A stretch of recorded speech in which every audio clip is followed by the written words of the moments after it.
at all for this cold snap that we're supposed to have. Now it won't be tonight, the coldest won't be tonight, which is good.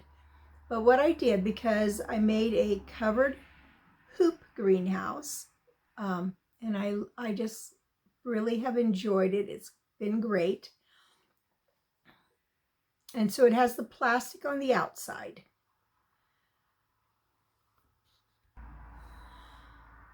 And then on the inside, I put another layer of a thick, flexible plastic that came from a greenhouse bought several years ago, and we never got put up, but we've used this translucent white, heavy, flexible plastic around. So I put that all over 3 sides on the inside.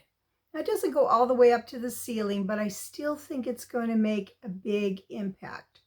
So that will give us a good space, maybe, I don't know, 6 inches, 7 inches, 5 inches, I don't know, between the outside plastic and this heavier plastic inside.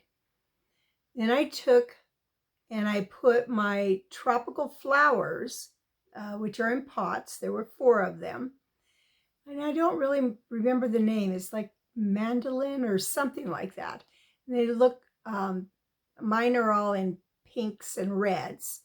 And they're kind of a trumpet-shaped flower. They're beautiful. They are absolutely not winter hardy. So I put those inside of the garden bed, trying to just get thermal mass going. And then I took the cover cloth, which is a very thin white material, and I put 3 layers of that all the way across near the top of the heavier plastic and draped it down to the front of the bed. And so I just did everything that I could. I think it's going to make it. And so I'm really, really excited about that. I'm excited because I think we're going to have a white Christmas. I don't know, but it will be one of the first ones we've had in I don't know how long. I really only remember one. I think there's been another one since, when I was a child, and it was snowing Christmas morning, but the ground was super wet. And so we got this, and I was really, really excited. I was probably 9. But it didn't stick, and so we had just a lot of brown slush on the, muddy brown slush on the ground.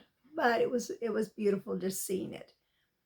I don't know if you guys could see it, but I can see in the reflection, it looks like from the middle of my picture right here that I have a rainbow. That's interesting. So right now I'm at the house all by myself, which is interesting. Jason's running errands and Bettina took off, I'm not sure when. It looks like she ate a little of the food that I made. Tomorrow will be a really quiet Christmas here, but I'm looking forward to getting to spend it with Jason, and I do believe Bettina will be here. I think a friend will be coming over, and because she can't spend Christmas with her family, they got exposed to the virus, and she's not in very good health, so I think she'll be staying with me for part of it, and we'll eat a meal together, so that will be nice. And then I will be waiting for phone calls from my other kids. I don't know if you can hear it, but my clock is chiming.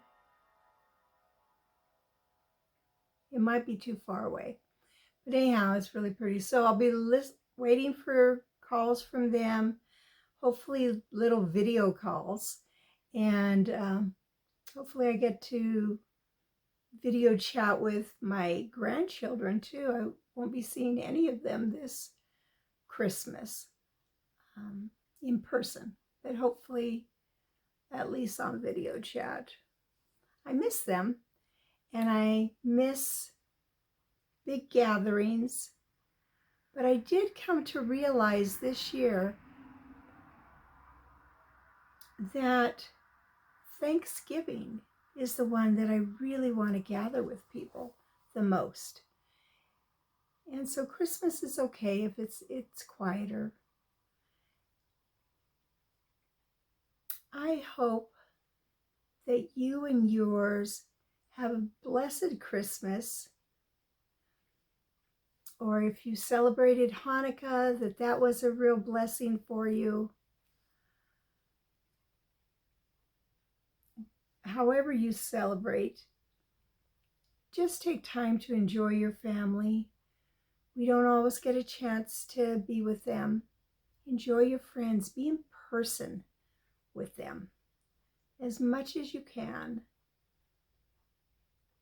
I've had several friends and family that have lost either a sister or a brother, a grandmother, great-grandmother, mom.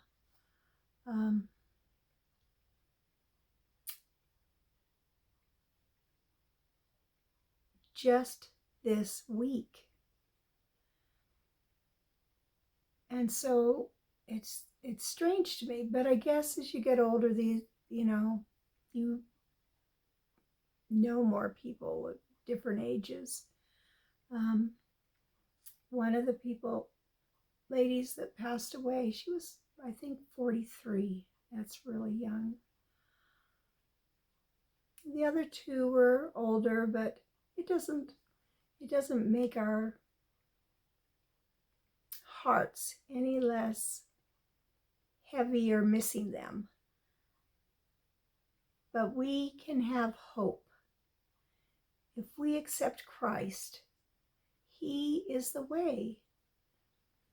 He came to die for us. In fact, that's why we have Christmas, is because He chose, and the Father chose, to have Christ come and pay the penalty for our sin, because the penalty is death. And He loved us that much that He came to die for us, knowing that for most people it would make no difference whatsoever. They would not choose Him. But for all that would, for the one that would, that person mattered. And God wants us all to be saved. That's what He says. He doesn't want anyone to be lost. And so we don't have to be. So during this Christmas season, and I know this is not the time that Christ was really born, but during this season when we are thinking about Him, know that He came to go to the cross. And that because He did that, we can live again with Him when this life on earth is over. And in that new heaven, new for us, and then later on this earth, we will have joy. There'll be no pain, no suffering, no death. It will be wonderful. So have hope in that. And I want to wish you again a Merry, Merry Christmas. May God bless you in your house, out of your house, in the daytime and in the night. And whatever you do, keep dreaming.